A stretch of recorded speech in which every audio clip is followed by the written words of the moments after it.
Aquí comienza Red Más Noticias. Muy buenas noches y bienvenidos. Empezamos de una vez con la información. Los estudiantes del país salieron hoy a las calles de las principales ciudades para exigir más recursos para las universidades públicas. En Bogotá, por ejemplo, más de 30.000 universitarios llenaron la Plaza de Bolívar. Según las autoridades, la jornada transcurrió en normalidad, pese a buses y estaciones de Transmilenio que fueron vandalizados. El llamado a que la creatividad, el color y el carnaval primaran durante las marchas de hoy en Bogotá se cumplió al pie de la letra. Exigirle al gobierno que no le invierta más a la guerra, sino le invierta a la educación. Se ha bajado mucho el tema de la investigación, el tema de los recursos para el bienestar estudiantil. Las movilizaciones partieron a las 10 de la mañana de la Universidad Nacional y de la Pedagógica. Desde el 92 la planta de profesores sigue igual.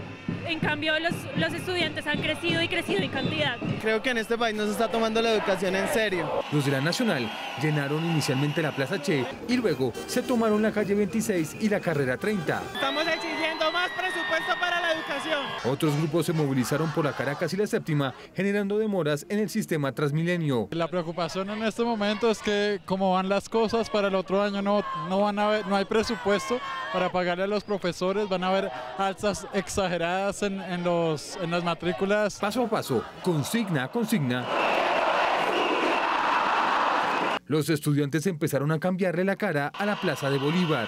A la 1 de la tarde, la tarea estaba hecha. Más de 30.000 estudiantes de universidades públicas y algunas privadas abarrotaban la plaza. La jornada se vivió con momentos de lluvia y con algunos que no atendieron el mensaje de paz y atacaron con pintura la torre sonora de RCN Radio en Teusaquillo. No tenemos capturados los problemas que se generaron de grafitis, especialmente algunos articulados y algunas estructuras, fachadas que están especialmente sobre la avenida Caracas. Otros jóvenes cambiaron el lápiz por el aerosol y vandalizaron 20 buses de Transmilenio y 5 estaciones. Estamos pendientes para próximas movilizaciones, sobre todo alrededor del 17 que se saca la ley de presupuesto. Ellos nos han manifestado que probablemente alrededor de ese día también se van a organizar. Pero el movimiento de estudiantes pacíficos y felices fue tan fuerte que este joven anónimo, en compañía de sus amigos de salón, se dio a la tarea de limpiar los grafitis que otros habían dejado. En Calma, miles de jóvenes universitarios marcharon por las principales ciudades del país. Una de las consignas fue mayor presupuesto para la educación superior.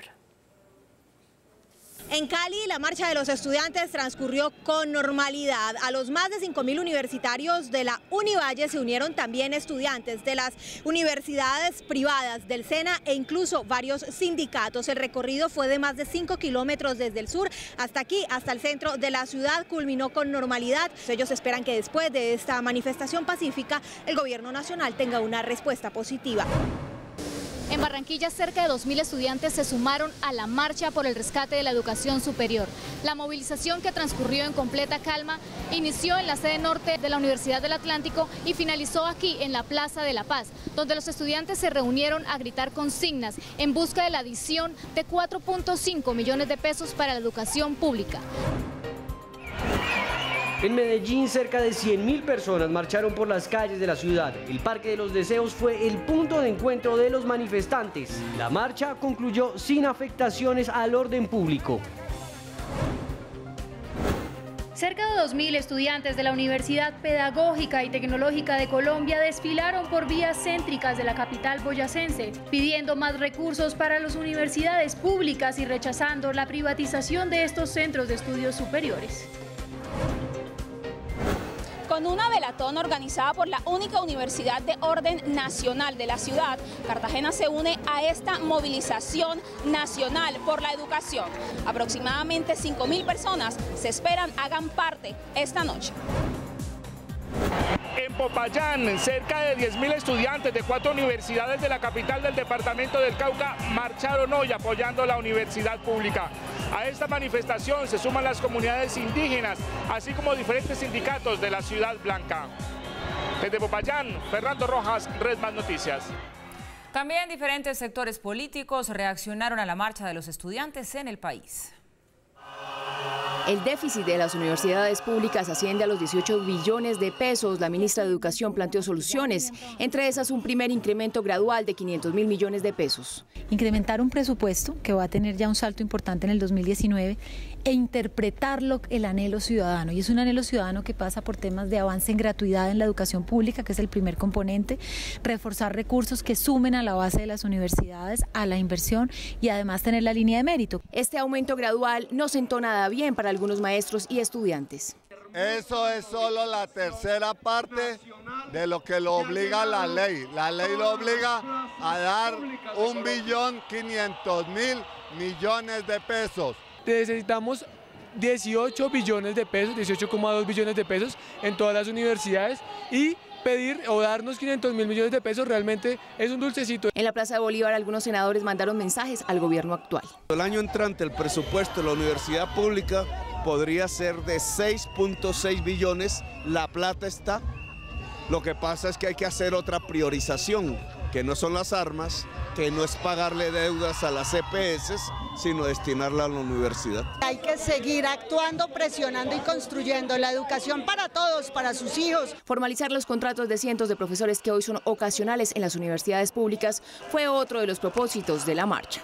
El 80% de nuestros docentes de la educación pública son informales, son ocasionales y o catedráticos. Eso hay que cambiarlo y los estudiantes están luchando por esa formalización. Por otro lado, la estudiante Jennifer Pedraza habló con Red Más Noticias luego de que el presidente del Senado, Ernesto Macías, le ofreciera disculpas por haberle hablado de forma despectiva en el Congreso. Esperaríamos que el Senado de la República, digamos que abriera su mente y escuchara la posición de los estudiantes y que no se refiriera en esos términos tan despectivos a nosotros que hoy estamos acá defendiendo el derecho a la educación de todos quienes hoy nos están viendo en sus casas. Los estudiantes pidieron al gobierno que mejore el presupuesto anual, porque si no la educación pública universitaria continuará afectándose. Ante los reclamos, el gobierno se comprometió a buscar más recursos para la educación. Yo entiendo la angustia de muchos jóvenes y yo entiendo sus reclamos. Hemos hecho los esfuerzos de verdad, con convicción. Y lo que yo le puedo asegurar a los colombianos es que con este modelo de reactivación que queremos, que nos ponga a crecer al ritmo que queremos, será mi compromiso personal darle cada vez más recursos a la educación y a la educación superior. Solamente el año entrante, y esto quiero que lo entiendan ustedes, vamos a darle gratuidad a más de 80.000 jóvenes en la universidad y yo espero terminar el gobierno superando el umbral de los 400.000 jóvenes. Mauricio, muy buenas noches. ¿Cómo le fue a usted en este día atípico en el país? ¿Tuvo problemas de movilidad? ¿La cosa estuvo tranquila por su lado? No, por mi lado estuvo tranquila, estuve bastante quieto, estuve trabajando en un solo sitio, entonces, bueno, y en este segundo sitio que es mi segundo hogar de trabajo. Sí, señor, pues déjeme decirle que muchos hicimos ronda aquí en el canal y nos fue bastante bien con el tema de la movilidad. Yo sé, Mauricio, que usted ayer nos decía que hay que mirar el tema de la calidad de la educación y no solamente concentrarnos en el tema de la plata. Pero le invito a que hablemos pues del balance de esta jornada de hoy, de estas marchas. Ustedes ya lo veían, tuvo gran acogida en las calles y al parecer tuvo también acogida este llamado en el gobierno, porque se habla ya incluso de una reasignación de recursos, después de que se había dicho que no había plata, después de que todos sabemos que hay un hueco fiscal, pues que no sabemos de dónde se va a cubrir. ¿Soluciona en algo ese anuncio de hoy? Pues Paula, habrá que esperar a ver qué deciden los estudiantes de aquí en adelante. Recordemos que hoy eran las marchas, mañana arrancaría el paro y posteriormente habría más actividades durante los 10 días siguientes. Y recordemos que esto no lo organiza una sola agremiación estudiantil, sino por lo menos dos, más otros conglomerados, incluidos los de los rectores de las universidades públicas. Por lo tanto, creo que no es fácil tener un solo interlocutor para decir, aquí está su platica y esto se resolvió. Creo que hay que ver qué termina sucediendo, pero hablemos de lo del día de hoy. Me parece que lo primero que hay que destacar de manera muy importante es la capacidad de convocatoria de los estudiantes. Lo que ustedes vieron en las notas de las distintas ciudades es verdaderamente impresionante. La imagen de la Plaza de Bolívar con 20.000 estudiantes llenándola por completo, cosa que no sucedía hace mucho tiempo, también es verdaderamente contundente. Creo que la capacidad de organización es un punto a destacar, así como la calma con la que se desarrollaron los actos. Veíamos que en Bogotá hubo actos de vandalismo, en la Torre Sonora de RCN Radio, por otra parte, parte en 20 buses de Transmilenio, 5 estaciones, pero me parece que ese es un balance relativamente discreto, relativamente satisfactorio en medio de una situación que habría podido derivar en cualquier cosa. Por lo tanto, creo que habla muy bien de la organización de los estudiantes, su capacidad de convocatoria y su sentido de hacer las cosas bien en el caso de estas protestas. Punto número 2. Creo que el presidente Duque y el gobierno ha dado una señal muy clara de respeto a la protesta social. Acuérdense ustedes que ha habido antecedentes de distintas posiciones. Por una parte, el ministro de Defensa, Guillermo Botero, diciendo que hay que hacer transformaciones a la normatividad de la protesta social. Por otra parte, el presidente Duque diciendo la protesta social es un derecho constitucional y hay que respetarla. Creo que el día de hoy, con estas multitudinarias marchas y la actitud del gobierno, ha demostrado que aquí hay un presidente que cree en que la protesta social es un derecho. Punto número 3, y punto que le interesa mucho a Paula con el tema de la plata. Finalmente, el gobierno ha decidido dar 500.000 millones de pesos adicionales para el año entrante para la educación superior. ¿Eso es mucho, poquito o nada? Depende de cómo lo mida uno. Acuérdense ustedes que nosotros hablábamos ayer de un déficit que señalan las organizaciones que organizaron las marchas de 3,2 billones de pesos en funcionamiento y un déficit de 15 billones de pesos en infraestructura, en inversión. Por eso el estudiante Giancarlo, quien sacábamos en la nota, hablaba de 18 billones de deuda o de hueco de la educación superior o de deuda del gobierno con la educación superior. En ese contexto de 18 billones o de 15 o de 3,2, 500.000 millones es poquito. Es poquito desde la perspectiva de tratar de tapar el hueco e incluso muchos de los promotores de las marchas ya dijeron el día de hoy, nos mamaron gallo con esos 500.000 millones de pesos. Un elemento adicional es que esos 500.000 millones originalmente habían estado comprometidos para la educación superior, no se habían cristalizado en el presupuesto, por lo tanto hay mucha gente que dice, sí, nos están reconociendo apenas lo que nos debían, pero no ningún tipo de erogación novedosa. Pero hay un punto desde la perspectiva política muy importante. A mí me parece por lo menos digno de estudio, por lo menos digno de preocupación y digno de debate que antes de haber cumplido 3 meses en el gobierno, el presidente Duque y el gobierno del presidente Duque, ante la primera marcha, saque la chequera y saque 500.000 millones de pesos. Creo yo, y espero equivocarme de cabo a rabo, pero creo que no me voy a equivocar, que ese es un incentivo, un acicate fundamental para que todo el que quiera pelear un pedazo de presupuesto organice su marcha, organice su paro, porque siente que esa es la manera de que lo oigan con la chequera y con el esfero para llenar los cheques. Ojalá me equivoque, insisto, pero creo que este es un paso que desde el punto de vista estratégico del gobierno puede ser un paso por lo menos ambiguo y por lo menos cuestionable. En otras noticias, el pequeño Cristo José Contreras y su familia llegaron hasta la Casa de Nariño, donde el presidente Duque celebró su liberación tras 7 días de secuestro.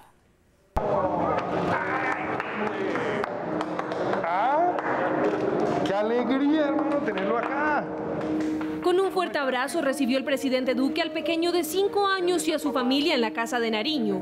Los padres del menor, los tíos y su abuelo llegaron poco después del mediodía a la sede de gobierno en Bogotá, tras 7 días de angustia por el secuestro. Estamos muy felices todos los colombianos de tenerte otra vez en la casa. ¿Ah? Te queremos mucho. El ministro de Defensa, el comandante del Ejército y el de las Fuerzas Militares acompañaron a este invitado especial. Esta es la casa de todos los colombianos. Camino de la mano del jefe de Estado por el pasillo de los presidentes de Colombia. Está el presidente Barco, allá está el presidente Betancourt. A su corta edad supo, tras enfrentar el impacto de un plagio, que su hermanito, 6 años mayor que él, y todo un país pidieron por su regreso. Y quieres que te diga una cosa, conocí a una persona muy especial, a tu hermano Antonio José, que me dijo todo lo que te extrañaba y todo lo que estaba pidiendo por ti. Los hijos de la familia Contreras recordaron las cosas simples que siguen uniendo a Colombia a pesar de la violencia. ¿Qué será? Como la selección o el orgullo que producen los deportistas, a quienes Cristo José reconoció con alegría. Estamos muy contentos de que estés nuevamente con tu familia. Te mandamos esta camiseta de la selección. Y aunque este pequeño volvió a casa, su familia pide por los demás colombianos que siguen viviendo el flagelo del secuestro. Mi solidaridad con todos aquellos que hoy están privados de la libertad, todas esas familias que también están destrozadas. Hoy la familia Contreras representa la esperanza que tienen muchos hogares que siguen pidiendo para que los suyos alguna vez regresen. Y a medida que pasan las horas, van conociéndose más detalles del rescate del pequeño Cristo José. Las posibilidades de un secuestro con fin económico o de venta a grupos armados aún no han sido descartadas. La búsqueda y las maniobras operacionales en terreno para rastrear los pasos de Cristo José y sus captores se centró en 3 cuadrantes demarcados con información entregada por fuentes humanas. Con una certeza casi absoluta, 500 hombres fueron desplegados para realizar el barrido en tierra usando el plan cuadrante 10×10, es decir que revisaron 10 kilómetros en una dirección y 10 en otra hasta cerrar el cerco. El niño lo único que dijo era que estaba esperando al señor Carlos, que iba a llegar con la moto. Estaba, como ya lo manifesté, abandonado, triste, desprotegido, lleno de picaduras. ¿Hubo enfrentamientos para efectuar el rescate? No hubo ningún intercambio de disparos, además que la tropa tenía perfectamente claro cuál es el cumplimiento de la misión, específicamente cuando se trata de rescatar un menor. ¿Cómo llegó el padre del niño al sitio del rescate? Le pidió al general Quirós la autorización para dirigirse allí rápidamente y salió con su camioneta, con sus escoltas a este sector, y por eso a la media hora de nosotros tener el niño pudimos entregárselo a su papá. ¿Quiénes son los responsables del plagio? Al momento no sabemos, no podemos decir de manera responsable quiénes son los autores materiales. Creemos que tener 2 opciones, una delincuencia común y una opción que podría ser el ELN.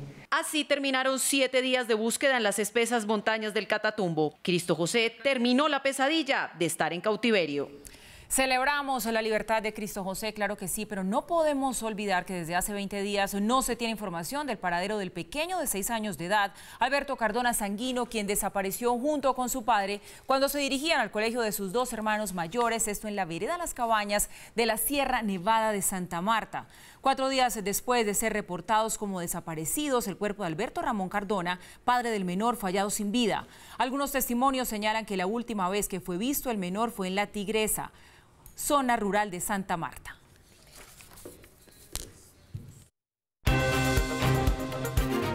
Tiene lugar en Bogotá la cumbre del Círculo de Montevideo, evento que estuvo encabezado por el presidente Iván Duque. Pronto estaremos conectados todos y estaremos teniendo las mismas oportunidades de educación y seguridad, aseguró el ingeniero Carlos Slim. Este mundo globalizado está inmerso en una gran incertidumbre frente al fracaso de la política tradicional y el descontento de la ciudadanía con la institucionalidad, y quizás la fluctuación del constante cambio genera grandes retos. Es por eso que un selecto grupo de líderes mundiales se han reunido para plantear un mejor escenario que permita la equidad social, y es la tecnología la herramienta para dar paso a un cambio de época. Ya estamos hablando del Big Data y el procesamiento de datos como fenómenos que pueden cambiar completamente la manera en la que se administra el Estado y en la forma en la que el ciudadano se conecta con el Estado. Y es que la cuarta revolución industrial ha ahondado en las diferencias entre las clases sociales. La política tiene que cambiar y adecuarse a esos cambios tecnológicos y al mismo tiempo empezar a resolver esas brechas sociales. Y quizás la más dura de todas es la de la educación. Porque esta cuarta revolución industrial amerita que la educación en nuestros países cambie y cambie aceleradamente. Hoy podemos decir que en la cuarta revolución industrial, los que tengan acceso al bilingüismo, a mejor infraestructura, a mejor alimentación, a la educación preescolar, están prácticamente predestinados a llegar a las universidades. En un mundo con cerca de 8.000 millones de personas, el siguiente paso debe ser hacia una nueva civilización tecnológica que ayude a tener acceso a una educación. Pronto estaremos conectados todos, pronto estaremos todos teniendo las mismas oportunidades de educación y de seguridad. Algunos serán en las universidades, en las escuelas, otros será por la vía tecnológica, no presencial, como se irán capacitando, y por supuesto lo importante en la vida hemos sabido todos que es aprender a aprender durante toda ella. El presidente Duque agregó que aunque las máquinas van a dar las respuestas, seremos los humanos los que hagamos las preguntas, y por eso consideró que se debe fortalecer también al empresariado. Y si queremos formalizar nuestras economías, tenemos que ayudarle a los que generan empleo, a la micro, a la pequeña, a la mediana y a la gran empresa.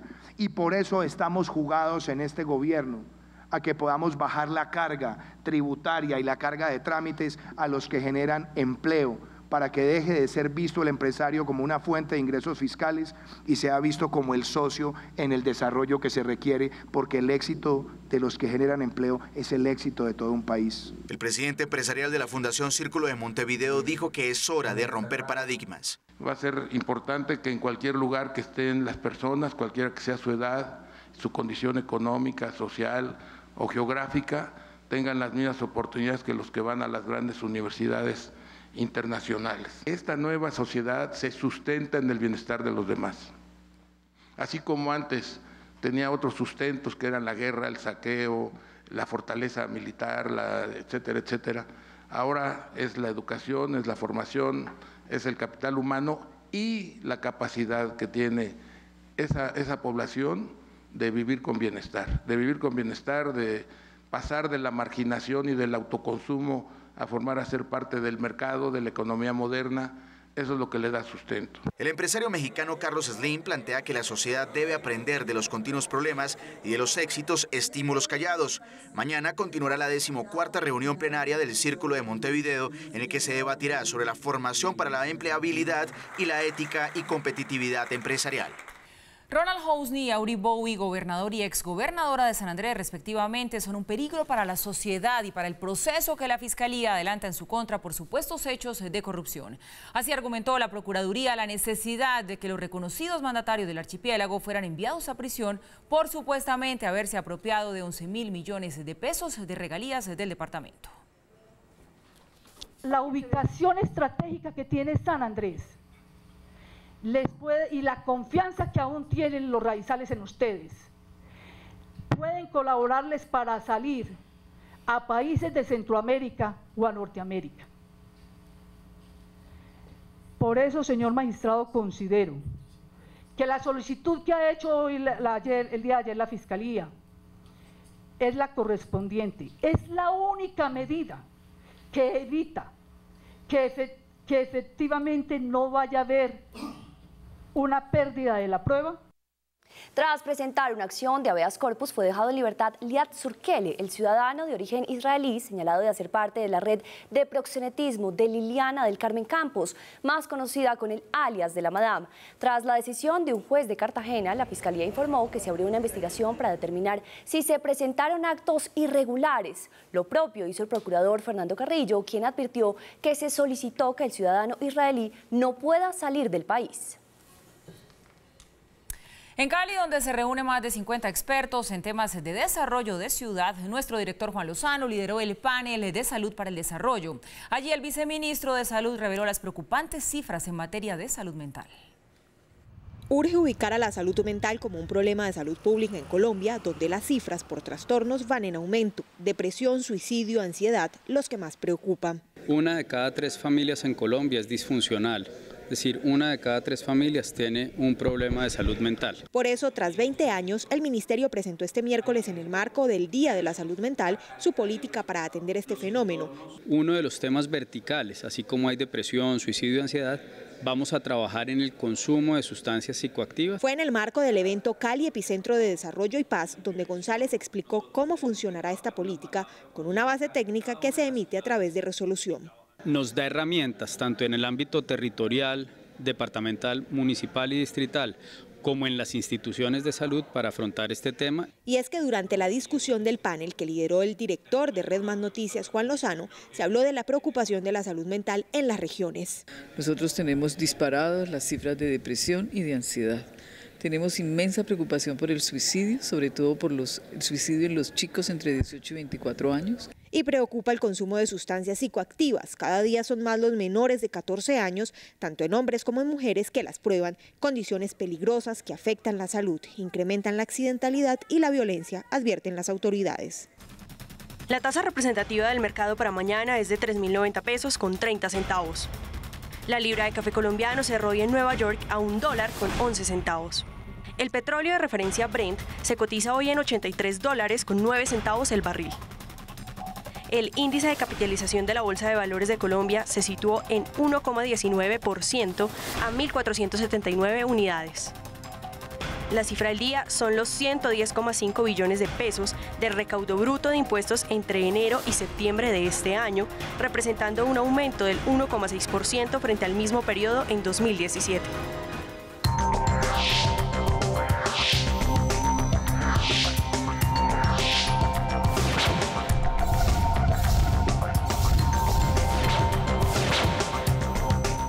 Información internacional, por supuesto, hay que hablar de Michael, que tocó tierra en Florida. Lo hizo como huracán de categoría 4, dejando devastación a su paso.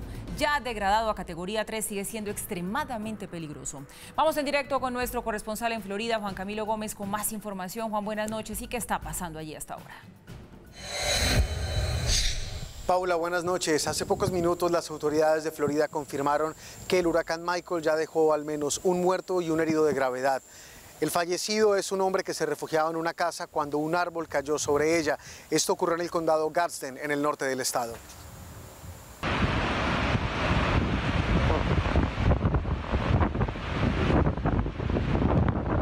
Así se veía Panama City cuando Michael tocó tierra.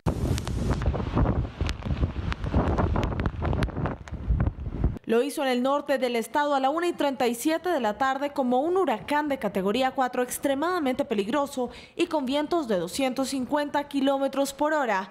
El llamado de las autoridades se intensificó con el paso de las horas. Empezó a golpear la franja noroccidental de Florida, conocida como Panhandle, que incluye 16 condados más occidentales del estado. Sin embargo, no todos se animaron a evacuar y con la llegada de Michael se hacía más difícil. Muchos. Tienes gente pobre, es muy triste y hay personas que están estancadas y estamos moviendo mucha gente, pero hay algunos que no quieren salir, son dueños de una casa y no quieren salir, no podemos forzarlos a hacerlo. La tormenta amenaza con oleadas catastróficas y vientos destructores. Las autoridades insisten en que podría ser el peor huracán registrado en la región en los últimos 100 años. Recuerde que nosotros podemos reconstruir su casa, pero no podemos reconstruir su vida. Destrucción y devastación es lo que lleva a Michael a su paso. Así quedó captado su poder desde el espacio. El presidente Donald Trump anunció que viajará a la zona en los próximos días una vez pase la tormenta. Además de confirmar el primer muerto, las autoridades del norte del estado dijeron que hay varias poblaciones que permanecen sin suministro eléctrico y sin telefonía celular. Adicionalmente, se habría formado un primer tornado cerca de Tallahassee, la capital del estado. En estos momentos, el huracán Michael se dirige hacia el estado de Georgia, con vientos sostenidos de 160 kilómetros por hora. Desde Miami, Juan Camilo Gómez, Red Más Noticias. Juan, gracias por la información y estaremos muy atentos al paso de Michael. Y en otras noticias internacionales, la ex candidata a la presidencia de Perú, Keiko Fujimori, fue arrestada hoy cuando asistía con su esposo Mark Vito a una audiencia ante la fiscalía de ese país. La hija del expresidente Alberto Fujimori es investigada por lavado de activos y recibir financiación ilegal de compañías como la constructora brasilera Odebrecht para su campaña presidencial en 2011. Fujimori y otras 19 personas permanecerán privadas de su libertad de manera preventiva durante los próximos 10 días. Vuelven y juegan Mauricio los tentáculos de Odebrecht en América Latina. Esta vez pues alcanzan a Keiko Fujimori, ex candidata a la presidencia de ese país. ¿Qué significa esto de detención preliminar? Que por 10 días y con lo que se sabe de la investigación en lo que va, pues qué tan hondo se le puede ir a Keiko Fujimori. Que por cierto, esta noticia le hizo aún mucho más daño a la salud de su padre Alberto Fujimori.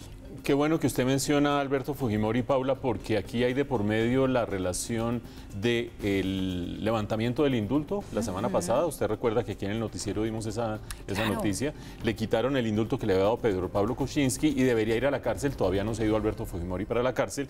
Y por otra parte sucede el día de hoy este hecho de una prisión cautelar para Keiko Fujimori de 10 días. Una prisión cautelar porque la Fiscalía ha dicho que dentro de la investigación que le está siguiendo por entrada de dineros de Odebrecht a su campaña en el año 2011, ella habría liderado un grupo de 19 personas personas, fueron 20 en total los que hoy fueron señalados por la Fiscalía, para garantizar que entrara la plata a la campaña. Dice la Fiscalía que es toda una organización criminal cuya cabeza es Keiko Fujimori.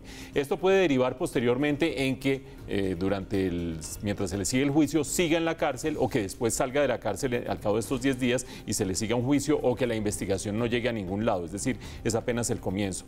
Hay un par de pruebas que son interesantes, sobre todo una prueba. En el teléfono de Marcelo Odebrecht aparece la copia de un mensaje que él envió diciendo: subirle a Keiko 500, después hablaré con ella. Subirle a Keiko 500, después hablaré con ella. Acuérdense que estamos hablando de $1.200.000. Eran $500.000 que había que subirle, que era lo que quería decir. A propósito, acuérdense que las cuotas de Odebrecht eran más o menos de ese monto. Se supone que a Duda Mendoza, en el caso de Oscar Iván Zuluaga, le dio $1,5 millones. Aquí se habla de $1.200.000, $450.000 para la campaña de Juan Manuel Santos, y así sucesivamente. Eran esos más o menos los tiquetes que aparentemente manejaba la campaña de Odebrecht. Pero más allá de esto, ¿por qué relaciono esto con Alberto Fujimori y el caso de Keiko? Porque Martín Vizcarra, el actual presidente, que reemplazó de manera intempestiva y sorpresiva a Pedro Pablo Kuczynski a comienzos de año cuando él salió, tiene un gran enemigo en el Congreso. En una encuesta que hicieron recientemente en el Perú, 2 de cada 3 personas dicen el Congreso le para todos los proyectos a Martín Vizcarra y fuera de eso va a tratar de tumbarlo. Así de simple dice la encuesta. Después dicen que no va a poder, pero dicen que va a tratar de tumbarlo. Y la mayoría en el Congreso es una mayoría simple apenas, pero es una mayoría, la tiene la Fuerza Popular, que es el movimiento de Keiko Fujimori, el movimiento fujimorista. En este pulso entre el Ejecutivo, un Ejecutivo debilitado, pero en el cual Martín Vizcarra ha hecho maravillas para lo que la gente pensaba que iba a hacer, y el Legislativo dominado por el fujimorismo, todo el mundo ve con tremenda suspicacia que en cuestión de 15 días tenga para Alberto Fujimori y tenga para Keiko Fujimori, debilitando al Congreso y dándole más poder al Ejecutivo. Como en todas partes se dirá que los poderes son independientes y que la justicia no tiene absolutamente nada que ver con todo esto, pero como en todas partes, sobre todo en América Latina, no faltará el suspicaz que encuentre vínculos entre una cosa y otra. La primera dama de Estados Unidos, Melania Trump, rompió su silencio en entrevista exclusiva al canal ABC. Habló hasta de las supuestas infidelidades de su esposo. La entrevista será emitida el próximo viernes. Es la primera vez que da una entrevista exclusiva y lo hizo desde África durante su primera gira en solitario. La entrevista no ha salido al aire y ya está dando de qué hablar. Han causado controversia sus declaraciones sobre el movimiento Me Too, donde pide también que sean apoyados los hombres. Además, desde el inicio deja claro que contestará sin censura. En la cumbre del Círculo de Montevideo que se llevó a cabo en Bogotá, varios líderes y exmandatarios de la región aprovecharon para pasar revista a la crítica situación de Venezuela. Líderes académicos y empresarios que hacen parte de este selecto grupo del Círculo de Montevideo señalaron que los populismos están afectando la democracia en la región y especialmente se refirieron sobre el régimen de Venezuela. El caso de Venezuela, desgraciadamente, es paradigmático y ya ha pasado de la dictadura al totalitarismo prácticamente, que no es lo mismo. El histórico líder británico Winston Churchill ya había advertido que la democracia es el menos malo de los sistemas políticos. A ese problema, que se vaya Maduro y que vuelvan 3 millones de venezolanos. La democracia no garantiza el buen gobierno, solo garantiza que podemos echar al que no nos gusta. Para el expresidente chileno Ricardo Lagos, se debe seguir por la senda democrática y diplomática para buscar una salida en Venezuela. Que eso es lo único que no puede ocurrir, porque creo que los latinoamericanos tenemos que ser capaces de resolver nuestros problemas nosotros aquí. Y por lo tanto, una intromisión extranjera por ningún motivo.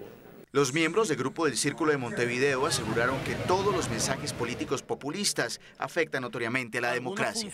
En la 106 con séptima en Bogotá hay un letrero grandísimo que invita al Teatro Patria a ver a todo un Loquillo y nos acompaña a esta hora. Loquillo, buenas noches, ¿cómo está? Buenas noches, muchas gracias por la oportunidad.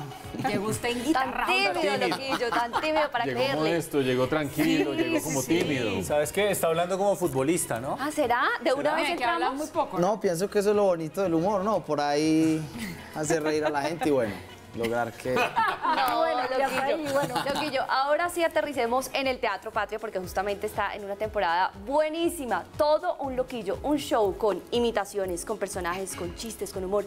El show nos lleva a recorrido a todos sus personajes. Sí, y, si somos honestos, es un show muy regular. Yo, sinceramente, estoy aquí más para decirles que si no quieren ir, no vayan. Si tienen algo en que invertir ese dinero, que de pronto, ¿cierto? Sí, claro, pues sería mejor. Ya de pronto, si no hay otra opción, o ya vieron toda la cartelera de cine, o no hay una novia. Oiga, Loquillo. Loquillo, pero ¿sabe qué me han contado? ¿Qué, señor? Que uno de los que va a ir es un ex candidato a la presidencia de la República, que llena plaza pública y que no sé qué. ¿Usted sabe quién va a ir o no va a ir? ¿Cuál será? Pues ¿Quién? no sé, un tal Gustavo. Ah, sí, me llamó. Apenas supo que estaba en el Teatro Patria, me llamó. ¿Y qué dijo? ¿Cómo fue la conversación? Buenas noches, querido Loquillo. Te habla el prócer de la patria. Voy a vender mis férragamos para ir a ver el show de todo un Loquillo, porque el show de todo. Muchas gracias, señor. Y va a ir, él va a ir. Le reservé la fila adelante, se la reservé y se van a sentar todas las personalidades, amigos míos. Me llamó un señor, ¿cómo yo? Voy a estar en el show de todo un Loquillo. Allá está, lo voy a sentar al lado, hijitos, por Dios, ahí los voy a sentar a todos los voy a sentar ¿Qué ahí. primera fila esa? Sí, pero sí. también hay fila para entretenimiento, porque Maluma La segunda fila ya va a tener lo que es las caras bonitas, las personas pues ya que no le han quitado un peso a nadie ni nada, van a estar sentados ahí en la segunda fila. Por ejemplo, ¿quién? Maluma, por ejemplo, en este momento hay un partido de la Selección Colombia. Entonces yo digo, bueno, James, ¿cómo se está preparando para el partido? Y el demás que le contesta. ¿Y cómo contestaría? Es que no entendí la dinámica. Sí, le voy a preguntar a Faustino Asprilla, pero no sé. Buenas noches. Vamos a estar con Loquillo, que hay una temporada larga. No, el Tino es mi amigo, me acompaña siempre que hago show. James también me llamó, yo apenas supo que estaba vendiendo ya boletos, me llamó y me dijo,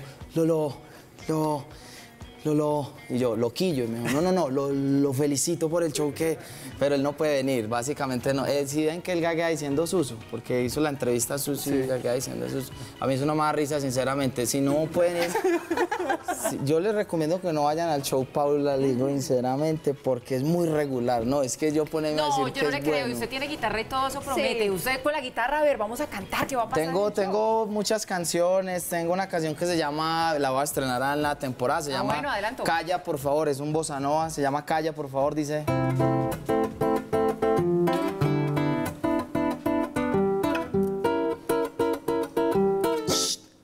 Son canciones que vengo como promocionando, son diferentes, canciones diferentes. Muy buena esa, ¿no? Muchas gracias. Tengo una también que se llama Mi Pequeña Declaración de Amor. Bueno, usted debe decir algo, creo.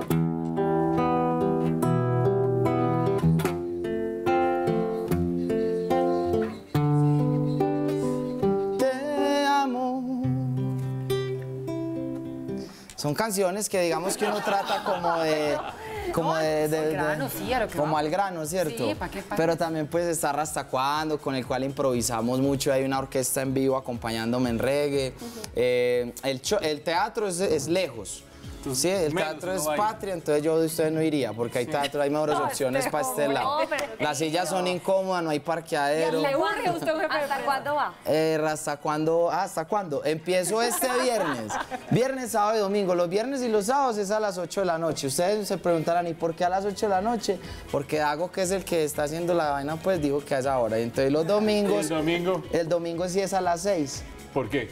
Porque dijimos, podemos hacerlo a las 8 el domingo, ¿cierto? Pero también podemos hacerlo a las 6 porque la gente a las 8 un domingo ya está es como más como descansando, claro. ¿Cierto? O por lo que de pronto el domingo a las 8 puede que haya un show de Quevedo, de Hassan o algo, esa gente, a eso sí hay que ir porque Omar no es muy bueno. Creo que tiene otro acorde ya para despedirnos. Sí, alguna palabra para que improvisemos. Red Más Noticias. Red Más Noticias. Así fácil.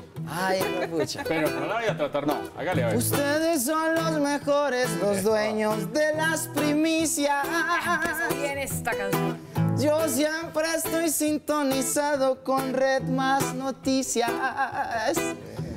Porque tienen a un tipo que es apuesto y querido.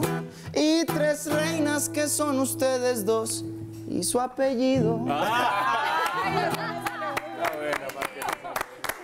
Estoy allá viernes, sábado y domingo, por si quieren ir desde este viernes, y eso la temporada hasta que Dios permita. Pues, ¿cómo le parece que a pesar de su pesimismo nos convenció y allá vamos a estar? Loquillo, gracias, buenas noches. A ustedes muchas gracias, Dios los bendiga, y siempre me va muy bien cuando vengo acá, llenamos los teatros. Bueno, llegamos así al final de esta emisión. No olviden mañana a partir de las 6 de la mañana toda la información y las noticias con Darío Arizmendi, Juan Lozano y todo el equipo periodístico que hace parte de esta alianza de Caracol Radio y Red Más Noticias. Lo mejor de la radio y lo mejor de la televisión. Que descansen y nos vemos mañana.